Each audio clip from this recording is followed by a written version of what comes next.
dicen Carlos Mucho de Cine y bienvenidos a otro episodio más de Una Cerveza, Una Película. Mi nombre es Rocco Salcido, los saludos de Mexicali, Baja California. Me acompaña como siempre el diamante negro de Temécula. Chema Rodríguez desde Temécula, California. Sí, oye, ando bien bailarín, güey. La Emma me trae en chinga. Estaba la pinche actitud, güey. Huevo, siempre por ella. Don't fuck it up. ¿Qué onda? No, tengo dos piernas izquierdas, pero hay como papás gordos ahí que tiran a las hijas. Y sí, hay un movimiento que las cargamos y luego así las volteamos. Sí, ese es un flip bien chingón. Pero pues hay papás ahí bien fuera de forma y sudando y tirando niñas. Daddy, you drop me. It is what it is. Qué raza.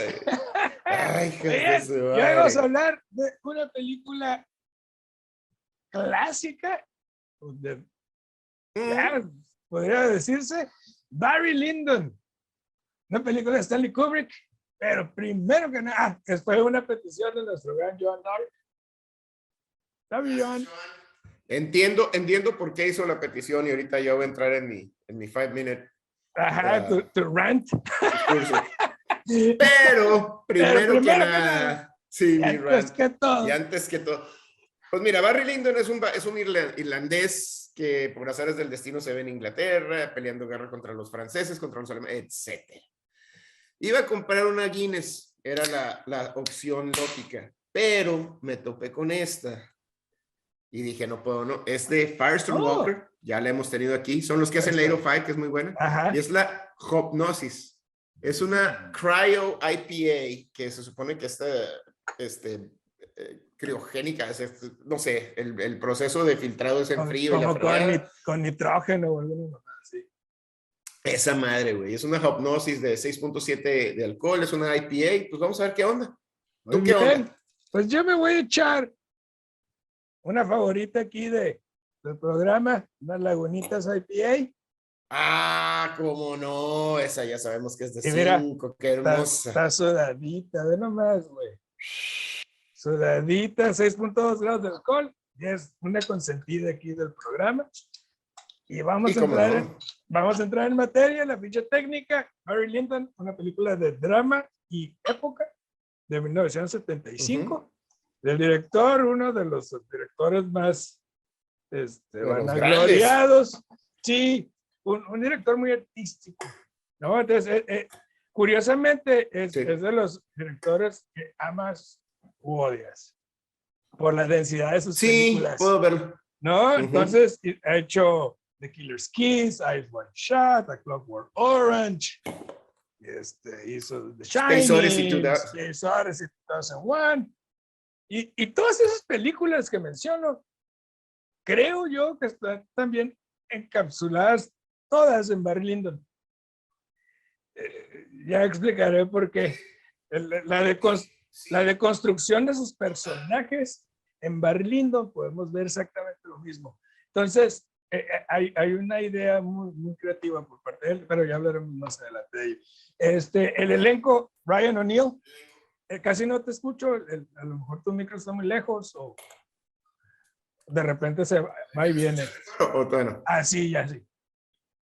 Ok, sale. Así ya. Ok, Ryan O'Neal como Barry Lyndon, Leonard Rossiter como el Captain Quinn, que es el que inicia todo este cotorreo y trae su onda ahí. Cobarde cabrón. Ajá, tenemos a Marisa Berenson, que es Lady Lyndon. Tenemos a Michael Hordern. Qué chulada mujer. Sí, hermosa. Michael Hordern, que es el narrador. Es un personaje muy importante en la película. Patrick McGee, como Chevalier de Balivari, que es el que le enseña a jugar cartas y todo ese rollo. Y Leon Vitali, como Lord Bullingdon, que es el hijo adoptivo. El hijo adoptivo, el hijo. Así es. Sí, el hijo adoptivo, el primer. Entonces, ¿empiezas tú o empiezo yo? Pues ahí te va, déjame, te doy mis 3 minutos de intro y luego ya entraremos al detalle porque me gustó mucho, de entrada me gustó mucho que dijiste que esas películas, las otras películas de Stanley Kubrick, las vemos reflejadas en esta película y vemos mucho de esta película en sus demás películas. Yo sí vi un paralelo bien interesante, ya entraremos en detalle, con Odisea 2001, pero bien interesante. Habiendo dicho eso, esta es una historia muy simple, que no, por mí no hizo mucho la historia.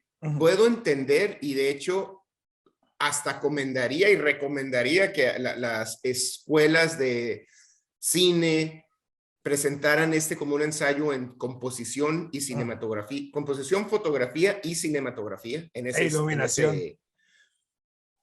Sí, lo que es la composición, ¿verdad? Todo lo que es de técnico. cómo vas a hacerles. Exactamente. Desde la posición, encuadre visual, hasta, como dijiste tú, la iluminación, el uso de las paletas de colores. Lo puedo entender que es un ensayo, es una obra maestra en cuanto a eso. Sin embargo, creo que si tú no eres cineasta y si no te interesa mucho eso, esta película no va a ser mucho por ti. Totalmente de acuerdo. Para mí, yo creo, es una de las mejores películas de Kubrick, donde muestra, pero en eso, donde muestra su talento como director, da cátedra de cómo filmar con técnica. La película está, una cosa es la técnica, eso que mencionaste, la cinematografía, la iluminación, la fotografía, los elementos en cada cuadro, la composición de cada toma son de un maestro, y se siente emocionalmente distante de lo que sucede como historia, como narrativa. No tiene un remordimiento alguno por mostrarnos, pero creo yo que es parte de su objetivo como director. Lo que estamos viendo, haz de cuenta que lo estamos viendo a través de los ojos de Kubrick. No está transmitiendo, sino que nosotros estamos sentados en su mente viendo el desarrollo de esta película. No tiene una conexión emocional no pretende que empaticemos o no con ciertos personajes ni nada. Entonces, lo que estás diciendo es que es intencional esa falta de empatía. Exacto. Sí, yo así la sentí, porque nos muestra la falta de bondad en las personas desde un inicio, nos muestra una historia sin un héroe, porque Barry Lyndon no es un héroe, ¿no? Es la historia de un irlandés sin escrúpulos, sin moral, o carácter, no tiene carácter, que su sobrevivencia su sobrevivencia es gracias a la ambición y buena fortuna para obtener lo que más desea, pero no ama a nadie, no lucha por algo en particular, es un tipo que simplemente va sorteando la vida hasta querer lograr ser pues un aristócrata. Hay un arco muy interesante en eso que dices de que no ama la vida, no ama nada. Sí, es cierto. Sin embargo, hay un punto de inflexión que es cuando el hijo adoptivo se va y el hijo biológico se muere. Pero eso ya es... Creo que ahí hay un... Es como 2 horas y media después, güey. A eso me refiero. No, pero a lo que quiero decir es que quiero complementar lo que estás diciendo, porque es hasta el final donde nos da un poquito de sentimiento y también a lo que yo dije al principio. La historia no es una historia, es una historia X, no es más. Entonces, creo que Kubrick, fíjate, es que estoy tratando de entenderte que es intencional, y a lo mejor sí es cierto, porque con una historia tan vacía, tan banal, que no nos dio un héroe, no nos dio un principio ni un fin, no nos dio nada, simplemente un momento en la historia de un personaje que existió en tal periodo, y nos da de repente destellos de empatía y luego nos los quita. Kubrick adrede nos los quita. Así es. Y nos vuelve a poner en los oídos al narrador. Y continúa. Simplemente. Así es. Que es el paralelo que veo con Odisea 2001 también. Sí, y es que para mí es muy importante esa idea, porque una vez entendiendo ese concepto, dices, entiendo que la película no es para conectar, no es para transmitir una emoción, no pretende hacer nada, simplemente pretende mostrarnos la crueldad de ese mundo en su tiempo, y que había personas como Barry Lyndon que no hay por qué glorificar el viaje de una persona para llegar a la aristocracia, para llegar a ser millonario, para llegar a todo ese rollo. Y siento yo que esa frialdad visual esa frialdad narrativa es precisamente para mostrarnos su lado artístico y explorar esas condiciones que tiene Kubrick. ¿Por qué se lo haya aceptado el proyecto entonces? ¿Cómo? ¿Por qué crees que Kubrick haya aceptado el proyecto? Precisamente por eso, porque él estaba buscando demostrar que hay historias que son irrelevantes, pero se tienen que contar. Y se puede contar más a través de su talento como director que como narrador. Por eso el narrador existe en esta película. ¿Te acuerdas? Siempre te digo que los narradores son los que siempre decimos los narradores, sí. Lo pone ahí precisamente por eso, porque suceden tantas cosas en esa historia, pero que son irrelevantes para Kubrick contarnos. Entonces, mejor te los pongo ahí, lo escuches y seguimos navegando con este mundo. A mí se me hace una onda medio excéntrica de Kubrick haber aceptado este proyecto, porque tengo que decirlo, la película dura 2 horas y 3 horas. 20 ¿no? No, 3 horas. Es 2 horas 57. Y cada cuadro, cada escena es perfecto. Una obra maestra. Es perfecto. Está perfecta. Esta película es el Louvre de escenas. Ajá. Está lleno de escenas. Para donde todas perfectas. Todas perfectas, aunque sea nomás el castillo de Lyndon o el castillo de, no me acuerdo cómo se llamaba, el State ese, pero lo presenta siempre con el lago, y nos lo presenta en la noche, nos lo presenta en la mañana, nos lo presenta en el atardecer, y siempre es nomás, nos está contando, y hace un trabajo soberbio en contarnos la historia. Sin embargo, vuelvo a mi punto, ¿no? que creo que es un excentricismo de él, porque la historia no es nada. La historia es completamente yo creo que, irrelevante. Es que yo difiero. Yo creo que sí es importante la historia, pero en cuanto a eso, a que no tiene que ser una historia grandiosa para que valga la pena de contarse. Fíjate, yo lo veo diferente. Yo lo veo diferente, que esa historia no vale la pena desperdiciar el talento para una historia que no nos va a dar nada. Es que, entiendo que son opiniones distintas, pero es muy válido. Porque, por ejemplo, para mí el personaje, para mí el personaje de Barry Lyndon me parece extraordinario. Precisamente por cómo es dirigido por Kubrick, de una manera fría que nos hace apartarnos de este personaje. Es apático, el vato. No genera empatía alguna, lo vemos perder una fortuna, una esposa, una pierna, y todo lo hace sin ninguna emoción. Lo vemos entrar al ejército, pelearse en el ejército y luego abandonarlos, traicionarlos, irse al otro ejército. No tiene ninguna lealtad hacia nada. Y la única no hay valores, no hay profundidad. Que es a donde vamos con lo que mencionaste de su hijo. La única vez que quizás lo vemos experimentar y compartir una emoción es cuando muere su hijo. Pero yo creo que no está triste por la pérdida de su hijo mismo. Siento que él se ve reflejado en ese niño, y la muerte de ese niño es como si él hubiera muerto. Así él. Lo vi yo, así lo vi yo como... Su egoísmo es total, su egocentrismo es total. Él sabe que él Barry Lyndon o Redmond Barry, él se sabe ya perdido. Él sabe que está en este ciclo de aristócratas donde no va a salir de ahí, o a lo mejor sale o se está perdiendo en las deudas. Él sabe que él ve la única esperanza de salir de ese niño, círculo vicioso, es el niño. ¿Sabes? Pero bueno, nos estamos adelantando. Déjame terminar mi idea anterior, era que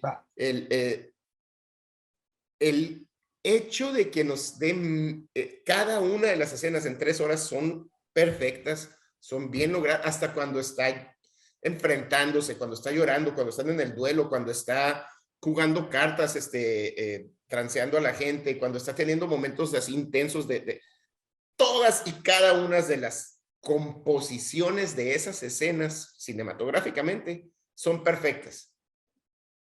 Pero, a diferencia de Odisea 2001, que nos contó una historia de la evolución del ser humano, esta historia es una historia banal, sin ninguna profundidad, sin nada. O sea, nos puedes contar mil cosas de la humanidad, de siendo grandes, siendo humanos, siendo desgraciados, siendo miserables como es, o fríos como él, pero no nos llevó a nada esta historia, ¿sabes? Y eso es donde yo me siento confundido. Iba a decir decepcionado, pero no es decepcionado. Me siento confundido en la intención de Kubrick de aceptar este proyecto. Ajá. Sí, no, yo no lo veo de esa forma. No sé, no me siento confundido al respecto porque a mi entender, lo que yo entiendo es eso.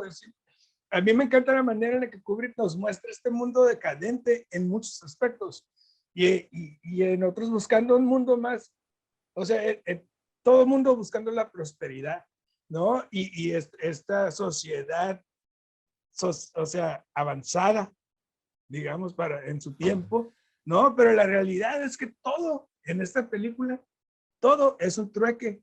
El amor, el dinero, la posición social, los rangos militares, no hay nada que no sea logrado con moneda de cambio.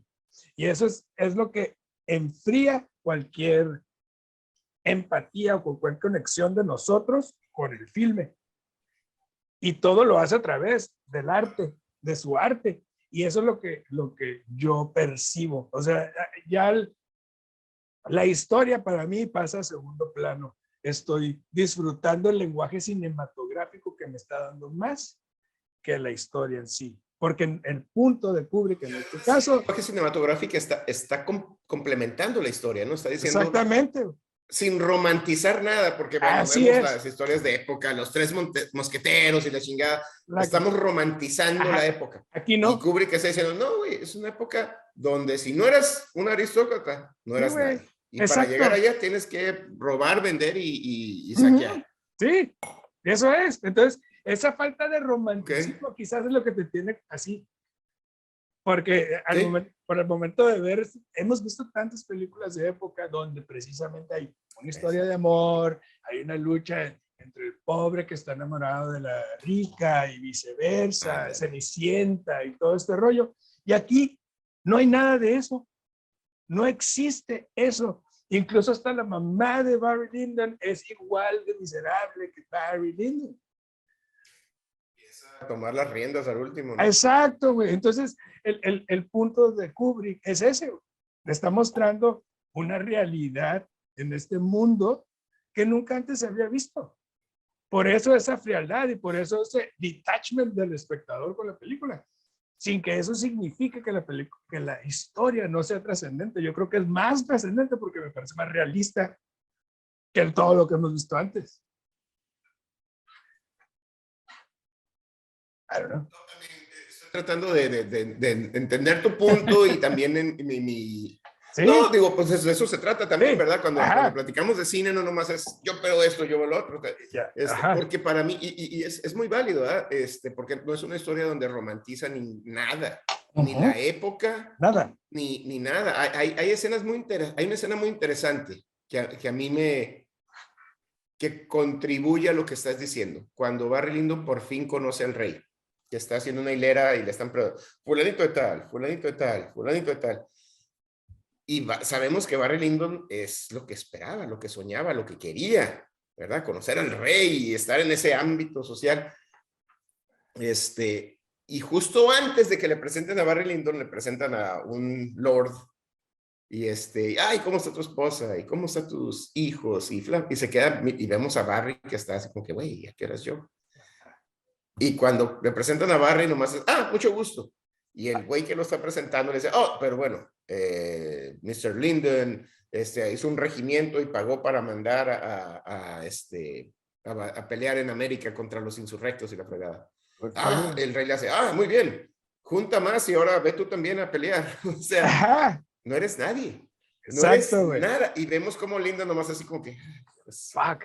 Exacto, güey. Incluso pues se casa, no hay, en cuanto se casa con una mujer preciosa, los vemos en el carro y el tipo grosero, fumando ahí, le dice, ¿puedes dejar de fumar? Le echa el humo en la cara. Le fuma en la cara. Es un amor por conveniencia.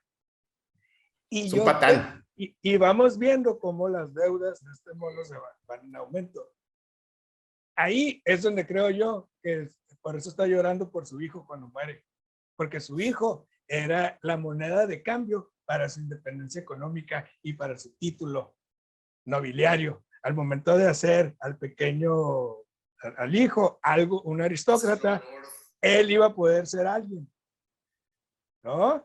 Entonces, cuando se muere el hijo, la tristeza no es por la pérdida del niño, es porque perdió la oportunidad de ser independiente. Porque eso él hubiera usado al niño para chantajear a la esposa y lograr economía. O sea, hay un chorro de detalles así que era un miserable, ¿no? Es lo... Yo lo veo diferente, fíjate, con el hijo yo creo que no era miserable con el hijo. Yo creo que el hijo era su última línea, así, lifeline de conexión a una vida honesta o menos mierda. Yo creo que él veía a su hijo como la salida de él, la reivindicación, ¿verdad? Okay. Aunque no por él, pero por el niño. Yo no veo. O sea, alguien que va a hacer más. Porque, yo veo que lo está utilizando. Porque sí lo amaba. Sí, pero era parte de. O sea, ese era el trueque con el niño. Yo te voy a amar, pero tú me vas a hacer esto. Tú me vas a ayudar aquí. Sí, está interesante esa visión. Así lo veo yo, porque y es que en esa parte, nada. A ese punto, ya se había reconciliado con la esposa. Pues es un decir. Sí creo, sí creo que la reconciliación, bueno, eso es al final. No, antes, cuando estaba bien con el niño. Antes de que se fuera el hijo hubo un cierto momento de... Hubo un cierto momento donde el Barry Lyndon va y le pide perdón y ya empieza a ver otra vez, empiezan a salir en público y empiezan a tener fiestas y empieza todo el pedo y empiezan a mandar a la chingada al hijo adoptivo. Habiendo dicho eso, yo sí creo que había un amor sincero por el hijo biológico. Pero bueno, ya estamos entrando, está interesante porque ya estamos entrando en la historia, estamos analizando la historia que sigue siendo algo para mí completamente relevante. No, y es muy válido. Digo, aquí Kubrick nos demuestra su maestría tanto al filmar como al dirigir a la audiencia, güey. Como te digo,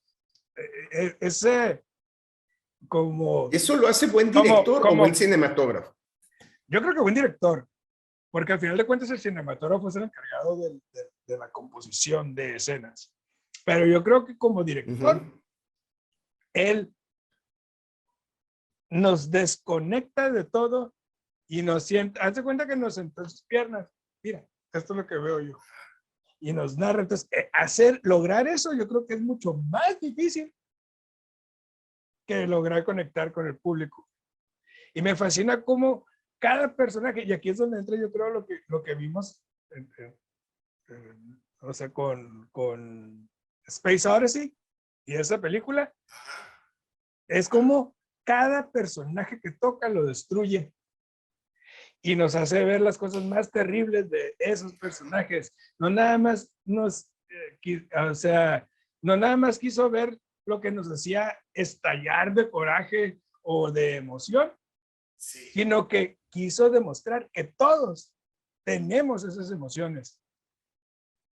Y eso para mí es súper válido. Y es lo que vemos en Space Odyssey cuando vemos que Hal es quizás lo más humano de toda la película, siendo un robot. Y deconstruye toda la humanidad de ese ser. Y aquí deconstruye toda la humanidad de Barry Lyndon. Y vemos a un tipo terrible que no tenemos por qué empatizar con él, incluso cuando pierde una pierna, incluso cuando hace algo noble como no matar a su hijo adoptivo. Le dio una oportunidad y el hijo no cedió porque el hijo está encaprichado con una idea muy válida, porque sí fue un miserable, Sí. ¿no? Pero precisamente eso es lo que yo creo que hace que Kubrick, o sea, sobresalga por sobre todos los demás directores. Estoy de acuerdo, o sea, sí entiendo tu punto y sí estoy de acuerdo. Hay otra cosa de la película que se me olvidó mencionar al principio. El vestuario. ¡Qué bárbaro! Fantástico. El vestuario y el maquillaje. Ganó un Oscar el vestuario y el maquillaje. Por vestuario. Costume design, sí. Ganó cinematografía, vestuario, art direction. Production design, composición, best costume design y mejor canción original. No production design. Sí. Era art direction, costume, cinematografía. Bueno, lo que yo tengo aquí es mejor canción original, best costume design, ¿Sí? best production design and cinematography. A lo mejor es yo lo tengo como art direction, pero es lo mismo. Es lo mismo. No, y está bien interesante porque a través de las décadas de la historia, está bien curada cómo van cambiando la moda y el costume es adaptado. Lo vemos como soldado, lo vemos como soldado de alto rango, lo vemos como soldado en otro ejército, lo vemos como una persona de dinero y luego lo vemos como un aristócrata. Y esos, los costumes, el make-up que usaban, el entalcado con los lunares falsos, espectacular. La vi también con la Rose. Sí, y vemos una evolución, sí, ¿no? Ay, cabrón. Sí. Una evolución en la moda. Muy bien. La moda, cómo cambió a través de las décadas. Ajá, incluso lo puedes ver con los zapatos, lo puedes ver con las calcetas, todo, güey. Hasta el más mínimo detalle, las solapas y la Ajá, chingada. como eran así como fluffy se cae y luego ya eran más suaves. Cambió muy bien, algo muy bien logrado. Sí. Déjame abrir la segunda. Y porque es como que pues la historia sucede en 40 años, ¿no? 30 años. Entonces, ver esa evolución también me parece muy interesante porque no cualquier director pone atención en esos detalles. Incluso el espectador. Si tú me hubieras seguido con las mismas vestimentas durante toda la película, quizás no me hubiera dado cuenta. Nos hubiéramos dado cuenta. Y ahora, como vi Barry Lyndon, cuando veo una película ahora tienes que de época vas a ver, espérame, ya cambiamos de década, está cambiando lo mismo. Se siguen vistiendo igual. O sea, ya tienen tache. O sea, esas cosas, eso es lo que voy con mi interpretación y con mi evaluación de esta película. Lo que hace por el cine es muy importante. Sin embargo, es y a lo mejor es también tu punto, ¿verdad? Siendo un guión tan pobre o una historia tan básica, la película sigue siendo algo muy relevante para el cine. Exacto, güey. Para mí es eso, ¿eh? O sea, no creo que sea una película vacía, no creo que sea una película como una pérdida de tiempo verla, no creo que sea nada de eso, al contrario, pero creo que nos muestra una realidad que, como te digo, que hemos ido romantizando sin necesidad. O sea, esas épocas, todo es chistoso y todos son chistes y todo es estar haciendo reír la madre. Cuando en realidad no era Kubrick, así. ¿verdad? Ajá, cuando ¿Qué en realidad huevos no de Kubrick de hacer una película de hacerlo así? De época? Ajá. ¿Y qué te parece si vamos a un corte comercial? Corte y le seguimos. Y regresamos, raza, después del corte comercial. Muy bien. Y precisamente estábamos hablando de los huevos de Stanley Kubrick. No, es que de veras, para hacernos una película que no tiene un héroe, no romanticiza la época, simplemente nos dice, voy a contar una historia pues, intrascendente, no voy a decir una historia mala o vacía ni nada, simplemente es una historia intrascendente, pero voy a darles una cátedra de cómo hacer una composición. Yo estoy impresionado con la composición y la cinematografía, es algo espectacular. Me sorprendió eso. Y batallé, te voy a decir la verdad, batallé no sé, a lo mejor estoy tan predispuesto a buscar una línea de un lifeline, ¿no?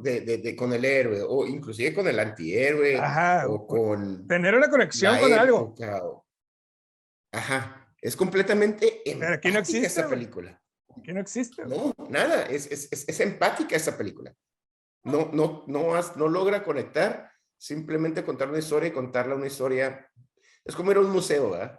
Vas a un museo y ves las pinturas y vas a tener una experiencia diferente de acuerdo a tu estado mental, emocional, y vas a ver la Mona Lisa. ¡Puta madre, la pinche Mona Lisa! Pues, ok. O vas a decir, no mames, la Mona Lisa, y está sonriendo y está melancólica y voy a llorar junto con ella. Pero es un cuadro. Es un cuadro, no hay Sí, más. yo así lo veo, güey. No yo lo veo como una película. Yo creo que es la película más sincera y realista que he visto. Precisamente porque no romantiza absolutamente nada, porque no todo tiene que ser así. Y porque todo lo que vemos así es vil ficción. Y esta película es lo que más se acerca a una película realista, porque no tenemos por qué empatizar con nada. Porque así es la realidad del cine. O sea, está haciendo un cine realista dentro de que todo es ficción. Entonces es ficción dentro de que su al mismo ficción, tiempo, güey. que habiendo dicho eso, tampoco necesariamente es bueno. Ajá, exacto, güey. Tengo que decir, o sea. Sí, pero al menos existe. Y existe esto para poder verlo y experimentarlo, porque a mí la verdad me sigue gustando mucho. Y ganó 4 Oscars, vemos Mejor Canción Original, Best Costume Design, Best Production Design, según tengo entendido, o Art Production, something like that. Pero obviamente creo yo es más importante la cinematografía. O sea, si no se lo hubieran dado, dices, qué pedo. Audio. Ahí contigo, el micro. Te acercas, te alejas y ya no se escucha. Acércatelo un poquito. ¿Y me escuchas mejor o no? Sí, ahí está bien, perfecto. Ok, hay un sinfín. Está raro, es el cable este. Hay un sinfín de tomas amplias, abiertas, fabulosas, que nos muestran la dimensión del lugar en donde están. Hay otras muy íntimas y cercanas. Cerradas. A un cuadrito así. Y yo creo, güey, que el triunfo de esta película y de la cinematografía en sí es la iluminación, güey. Porque todo, no sé si te diste cuenta, pero todo está filmado con luz natural. No hay focos, no hay nada, güey. Entonces, lo que se filma de noche con velas es lo que ves y es lo que miraban ellos. Ajá. No, las escenas en la mañana tienen que ser muy temprano porque hay que aprovechar la luz del sol y los ángulos de las casas porque tendrías que acomodar toda la escena según las ventanas de ese castillo. 2 escenas que me llaman la atención muchísimo. Cuando está cortejando a Lady Lyndon y que caminan por uno de los jardines esos amplios en algún castillo, ¿no? Ajá. Que hay varias parejas así cortejándose. Van ellos dos caminando y la escena está cerrada. Vemos ellos dos. De hecho, hay una interacción entre ellos dos con luz natural. Todo es con luz natural. Entiendo el casting. Entiendo el casting porque los dos están hermosos. Barry Lyndon y Lady Lyndon son hermosos los actores. Sí. Y luego se abre y podemos ver los jardines en diferentes niveles con la amplitud de un valle en Inglaterra. También con luz natural y los vemos a ellos dos chiquitos aquí abajo. ¡Qué bárbaro! Esa es una. Fascinante. La otra es el castillo donde viven ellos cuando el niño se muere y vemos un atardecer. Otra vez, esa es la toma, nos la presentó varias veces, donde está el río y está en un follaje, y luego atrás el castillo en grande. Y vemos un atardecer con esos rojos pardos chingoncísimos pegando en el castillo. ¿Qué pedo? Sí, güey. O sea, cualquiera, en esas 3 horas, cualquier toma puede verse un cuadro. Sí, y lo que más exalto yo de esto es precisamente el uso de la luz natural. No usar efectos especiales para ver atardeceres tipo de Lion King, güey. No, si nos muestra realidad, güey. A eso me refiero, güey. Esa luz natural. Cuando estoy platicando con el tipo que lo arresta en el bar, que tienen las 3 velas Cierto. Ahí y todos los colores rojizos, o sea, lo negro de la sombra y lo rojo del rostro, así el contraste de ambos. Toda luz de la vela. Cuando está jugando cartas, todo se ve opaco, se ve oscuro, rojizo, porque es la centella de la flama. O sea, no hay nada más que verdad en esta película, güey. Y eso me encanta, güey. Yo creo que esto nos demuestra el monstruo visual que es Kubrick. Sí, totalmente. Yo, al principio del programa te dije, hay un paralelo muy interesante con Odisea 2001, y es en el segundo acto, cuando estamos viendo ese ballet en el espacio, que Kubrick se tarda 12 minutos nomás tomando una nave, llegando al docking, y que se pone al mismo compás de la pinches. Pero a eso me refiero cuando Barry Lyndon va justo antes de cuando lo toman preso o lo reclutan hacia el primer ejército en el que sirve. Vemos su cara y la vemos sin expresión. Una cara de, pues ya me cargó la chingada, pero sin expresión. Cuando se roban los uniformes, sin expresión. Cuando lo cachan, sin expresión. Ese mismo sentimiento de inexpresivo, existiendo solamente. Ese es el segundo acto de Odisea 2001. Exactamente. Sí, vemos alguna interacción de los monitos en la estación espacial. Pero esa frialdad. Es que eso es, güey. Esa capacidad humana de hacerte. Sí, es lo que más me gusta de esta película, porque te digo, es realidad. En vez de querer engatusarnos con una idea, romantizar con algo Exacto. Magnífico. Y yo creo que al ver esta película es lo que más nos afecta a nosotros, porque tenemos 40 años viendo cine que hace precisamente lo opuesto. Y estamos tan acostumbrados a querer conectar. Necesito conectar con alguien. O sea, ves Buzz Lightyear. Y en cuanto empieza la película, nos conectan con él. Y nos conectan con Hawthorne. Y nos conectan con el gatito.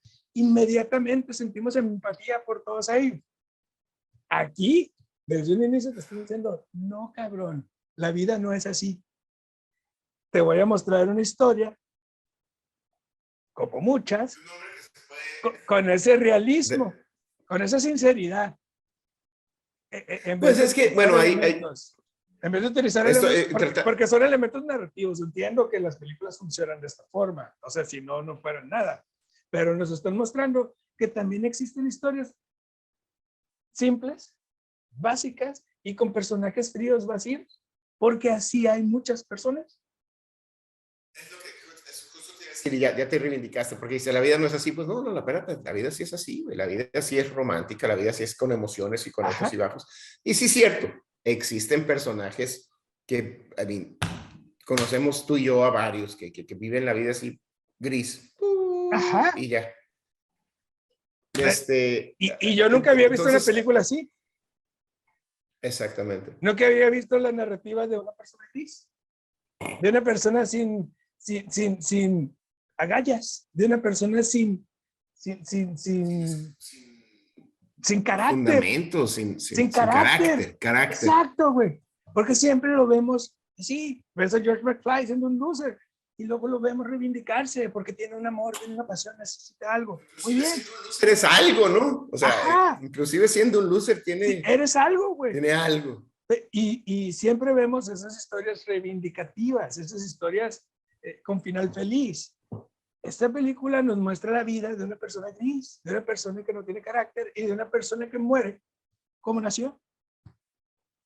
Sí, sin ninguna... Ajá. Y eso es lo más chocante de la película, creo yo, güey.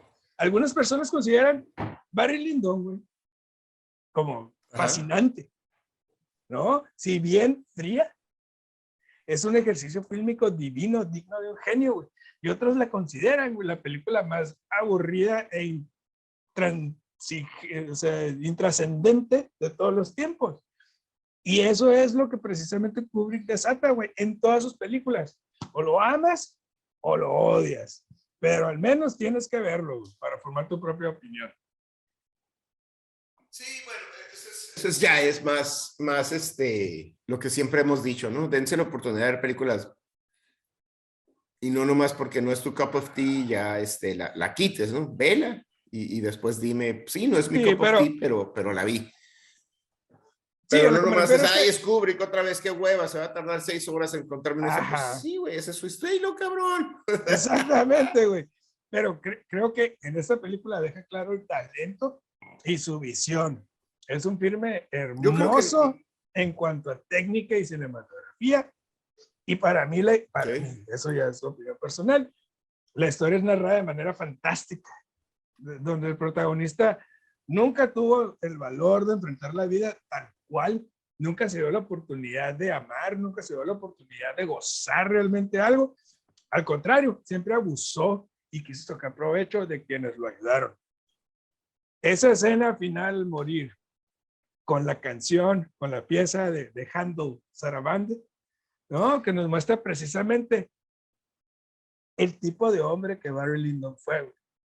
Frío, lúgubre y apasionado, ensimismado de sí mismo. Un hombre gris que nunca tuvo una pasión por nada que no fuera... Es muy interesante y el narrador nos cuenta, ¿no? Esas ganas de salir adelante y de no ser un peón y de lograr la aristocracia, esas mismas ganas y energía fueron su perdición, porque después ya llegué ahí, ya no tenía más, ya llegué ahí, ya no sé cómo hacer más, mantener eso. Y lo vemos con esa arrogancia desde el inicio de la película, desde que se enamora de la prima, porque todas las familias así se manejaban, o sea, era buscarle pareja, una pareja rica, a la hija, a la prima, a la tía, a la que fuera. Y lo que fuera, te tenías que aguantar, güey, ya sea que amaras a tu prima o fueras el novio de ella, si llegaba el mejor postor, tú te callabas porque eso significaba prosperidad para esa familia. Y Barry, Barry destruye los sueños de toda su familia por él lograr lo que él quiere, güey. Al final de cuentas, actúa como un niño mimado y así actúa durante toda la película.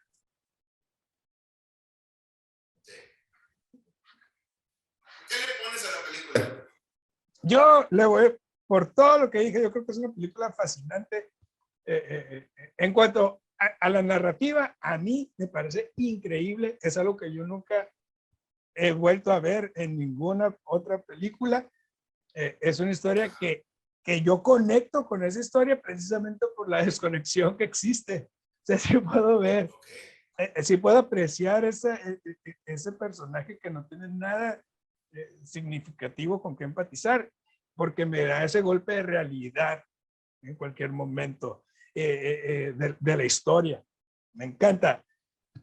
Si hablamos de lo técnico, no mames, güey, esta película es la Capilla Sistina es la Capilla Sixtina del cine, güey.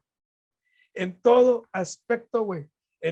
O sea, y si quieres incluir ahí el dolor y el desvelo de Miguel Ángel, si lo quieres romantizar así, güey. O sea, cuando ves la Capilla Sixtina y ves puedes sentir las lágrimas y la cera quemándole la cara a Miguel Ángel, güey.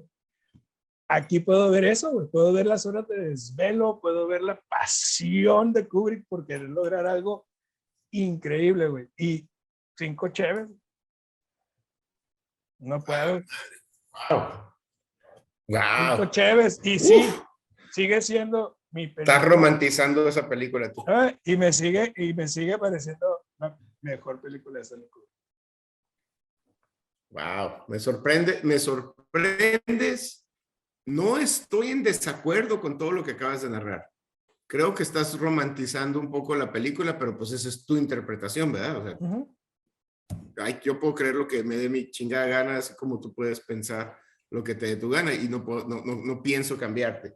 Ajá. Sí estoy de acuerdo contigo en cuanto a la técnica y cuando empecé el programa dije, sí, esta película tiene que ser parte de cómo enseñar, cómo hacer composición, cómo hacer fotografía, cómo hacer cinematografía, en esas 3 ámbitos, no nomás cinematografía, todo, no. Iluminación, cómo hacer utilizarla. Eso es la composición. Luego la fotografía justamente es traer la iluminación y traer el encuadre y todo eso se vuelve cinematografía, pero las 3 por separado son algo especial en sí, y creo que Kubrick lo hace espectacular. Es un ensayo, o sea, es un masterclass. Más porque es una historia banal, es una historia totalmente X, es una historia totalmente sin ningún por mayor. Y lo hace con esa historia, entonces es todavía más mérito. Sin embargo, para mí es una película que no, habiendo dicho eso, y que yo no soy cinematógrafo, ni estudio cine, ni nada, lo sé reconocer y se lo doy todo, 100%. Para mí es una película que yo no voy a volver a ver. Para mí es una película que si el Chemita, que ahorita está estudiando artes, y que Emma de repente quiere hacer, pues a lo mejor se lo va a, oye, mira, fíjate en esto. Entiendo y agradezco al Joan que nos haya dado esa recomendación. Pero es una película que yo no voy a volver a ver y que no me interesó. Yo le voy a dar 2 tarros de cheve. Wow, ok. Sí, es muy válido. Y precisamente, sí. Y precisamente eso sucede con este tipo de cineastas. Son muy densos y tienen una idea del arte muy distinta. Y por eso te digo, genera lo que genera. Por eso esta película, tú la ves de una forma, yo la veo de otra, y las 2 opiniones son igualmente válidas. Entonces, yo le doy 5 cheves, tú le das 2. A mí me encantó platicar contigo porque a 3/4 del programa, a mitad del programa, 3/4 estaba que, mira, entiendo tu punto y es súper válido y estoy 100% de acuerdo. O sea, 100% de acuerdo. Sin embargo, pero no es un argumento para cambiar tu opinión. Y eso es perfectamente válido. Y eso es válido también, ¿no? Y eso creo que es válido y está chingón. Me gusta mucho porque, digo, hemos hablado ya de 2 películas de Kubrick en el programa y la anterior, Odisea 2001, fue 5 por lo mismo. Por los mismos, es que, ¿sabes qué es lo más interesante? Son los mismos argumentos. Y a aquella le di 5, a esta le doy 2. Ajá. O sea. Sí. Es arte. Es que así es.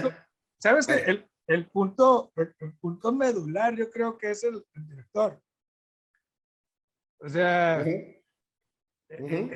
porque son historias muy densas, poco peculiares. Son cosas que... Es acerca del arte más que la historia, ¿no? Son trabajos que, o sea, que nos cuesta. Son trabajos que retan nuestras costumbres como fans del cine, güey. Entonces, fíjate, todos tenemos esos vicios. Tenemos esos vicios, tenemos esas películas favoritas que son basura, güey, y lo sabemos, pero nos encantan. No, los dos lo hemos dicho, o sea, puedes tener un excelente todo, pero no tienes una historia buena y vale madre la película. Y aquí Y aquí Kubrick dice, sí, Barry Lyndon. A ver, cabrón, bien, ¿qué van a decir? Bien pinche, güey. Y hago magia, güey. Exacto, güey. Ay, güey. Creo que esta película... O sea, nos rompe los paradigmas, nos rompe es los la excepción paradigmas. a la regla. Cabroncísimo. Es la excepción a la regla, entonces yo creo que... Cabroncísimo. Es una película retadora. Los dos hemos estado de acuerdo y Kubrick nos dice, pues aquí está Barry Lyndon, a ver qué opinan. A ver, estúpidos. Ajá, güey. Ajá. Entonces, o sea, para que es súper recomendable. Ajá. Y por ejemplo, tú no la vas a volver a ver. Yo sí la voy a volver. Ajá. O sea, al menos 6 meses, ¿no? Pero la voy a volver a ver.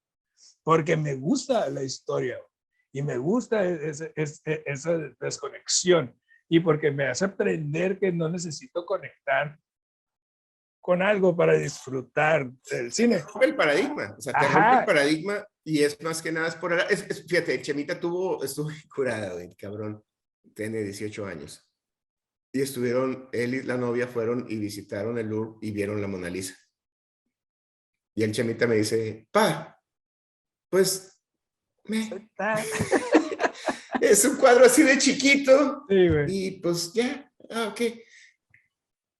Tiene mucho que ver el momento y la época y la edad que tienes, ¿verdad? Pero también es válido. También su punto es válido. Ajá. O sea, no porque tenga 18 y experimente las cosas que experimenta, su opinión tiene menos validez que la opuesta. No, totalmente no. Simplemente es arte que él va a... el arte, ya lo hemos dicho, lo apreciamos diferente. Y para mí, wow, o para ti no. Mi frase es que es subjetivo. Totalmente subjetivo. Y mucha gente me dice a mí, güey, saludos al Arce. Es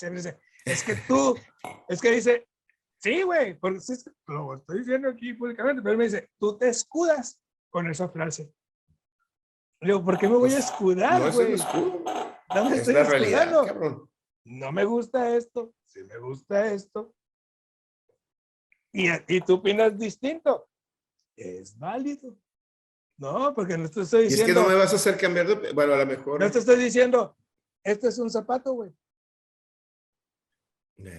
Porque no te quiero convencer. Ajá. Y no me vas a convencer. Pero, ahora, eso es subjetividad, es lo que hace. Y si estamos dispuestos a escucharlo, es que ese es todo el pedo, güey.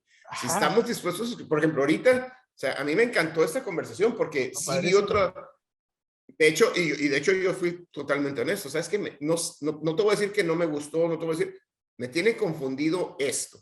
Y entonces empezamos a hablar de eso, de por qué la banalidad de la historia con la fortaleza de la narrativa. Y eso me tenía muy confundido. Digo, todavía... Pero es entrar en ese debate y es... No te voy a cambiar la opinión y no busco que me cambie la opinión. Quiero entender otro punto de vista. Nomás quiero entender. Porque no estoy cerrado a que... Exactamente. Porque no estoy cerrado a que mi punto de vista es el único o el correcto. Sí, fantástico. Nomás quiero enriquecer mi... Eso se trata el cine, pues está bien chingón, güey. Fue una pinche plática gourmet. Loved it. Y a tu chévere. Huevo, como siempre. Hypnosis. Mientras estábamos, después de que hicimos el corte comercial y ya estaba platicando contigo, pero también al mismo tiempo pensando esto, porque, ay, cabrón. Firestone. Bueno, estos vatos hacen la Lager, la Firestone, hacen la Aero 5, que es como la Pacífico, es la Tecate gringa. Es la Tecate gringa, güey. O sea, es la de batalla, es la pero que es nunca buena. Te va a dejar abajo. 4.5 grados. No, o sea, genial, güey. No, chingoncísima el Aero 5. Y hemos tomado otras Firestone, ahorita no me acuerdo cuál. Sí, esta, Roque, que dijeron la Cryo, no sé qué, que está hecho en frío. Lo que está muy chingón de esta, que está hecho en frío, bueno, uno, la nariz es muy sutil, está florada y tiene los hops, pero no te pega y haces en el paladar. Te la estás tomando y no te cansa. Ok. Sabe muy sutil. Es como, güey, pues sí, como la Tecate Light. La Tecate Light es muy sutil, muy suave, y está pasando. No estoy diciendo que una es mejor o la otra, simplemente es En el parar no te aburre. Ajá, ¿Sabes cuál es el problema, Roque? Esta es la... Ajá. A toda madre, pero llevo 2, o sea, me voy en la segunda y en la segunda la Filmina. La okay, primera ¿Filmina, estuvo al chingazo. ¿Filmina o Escalde? Escalde. Más que Filmina es el como, Escalde. Como cuando, tiene razón. te chingas el tajín acá, güey. O sea, a lo loco. En los lados. En los lados. De que, ya te empieza a cansar. Sí, tienes razón. No es la Filmina, lo cual es muy bueno. Ajá, porque la Filmina es la babita. La babita la babita, la salvia, así, ¿no? Ajá. No, esta es más como aquí, como no es cubre todo, es como a los lados, de que ya te cansó. Entonces, la primera es muy buena, la mejor, ¿sabes qué? Es como para prender el carbón, te echas una, muy chingón, te sube, y luego ya te pones con las cursitas a seguirle, luego en la noche te tomas una porter, una madre así. Ándale.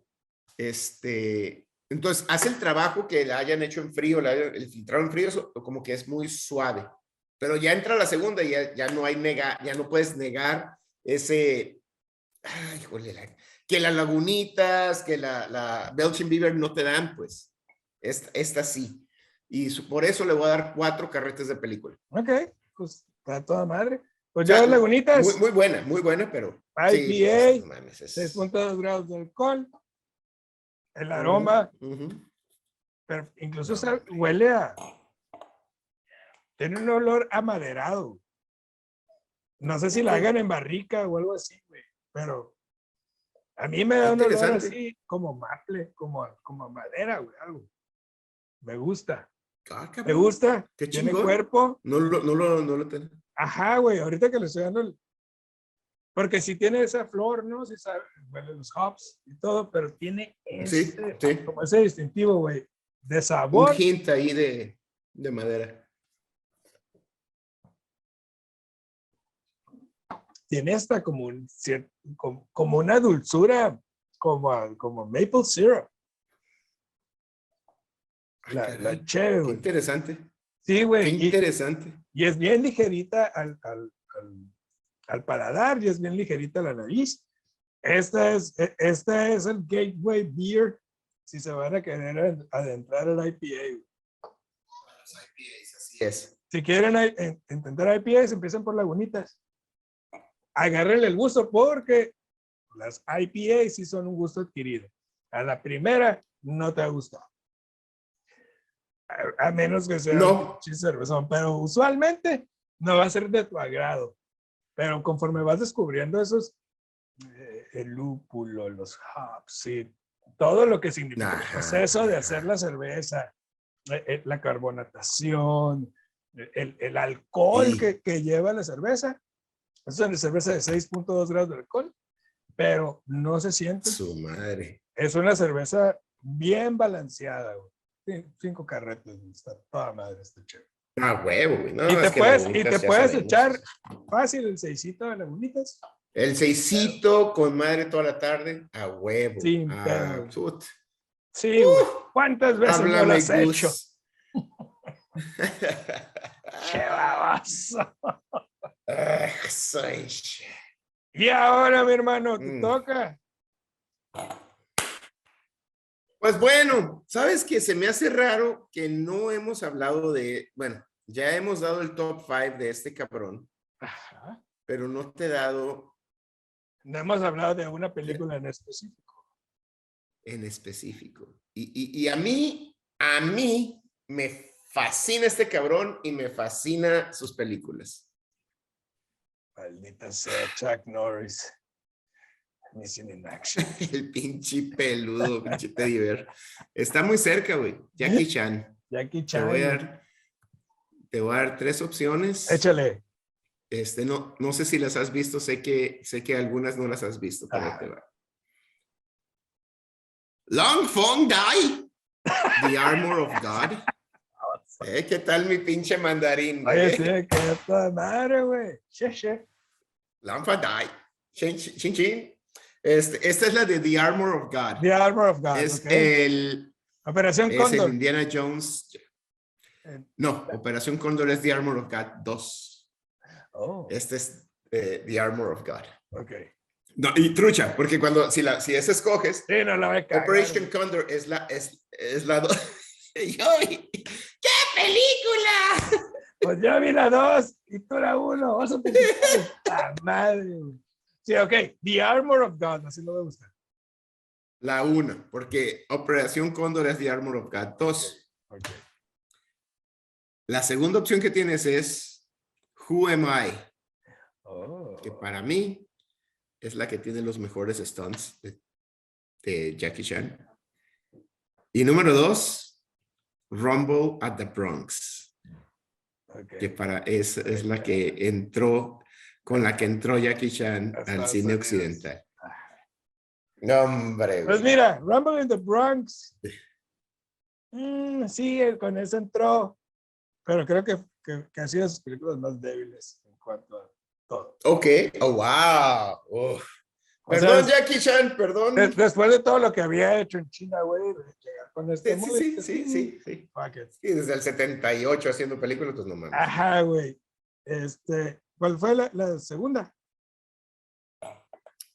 Who Am I? Who Am I, güey. Los stunts están en perros, la historia es buena. Pero no mames, güey. Armor of God fue tu número 1. Y esa fue mi número 1 cuando me la has vendido tan bien y no la he visto. Y quiero ver esta película. Y quiero ver Armor of God. Puta madre, güey. Esta película, güey. Ok. No spoilers. Me haces fe. Estoy llorando por dentro. Sí, güey, es tu número 1. No, hombre, es una película que no he visto. Hijos. Y me has vendido la idea de que es el pinche Indiana Jones Chinese. Sí, güey. Se mama el puto Jackie Chan, güey. Vamos a ver Armor of God.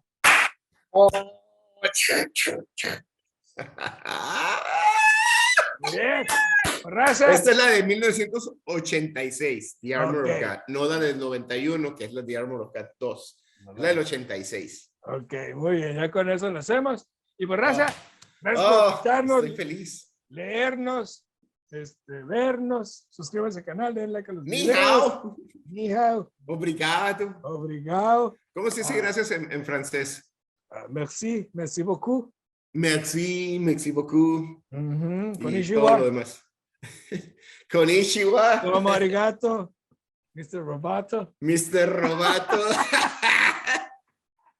Simón. Sí, es cierto. Ya nos escuchan en Japón, chingón. Suscríbanse ahí a todas las plataformas, a todo el cotorreo. Todo el pedo. En Facebook. Y nos vemos la semana que entra con Jackie Chan. The Armor of God. Hermano. Long home for die.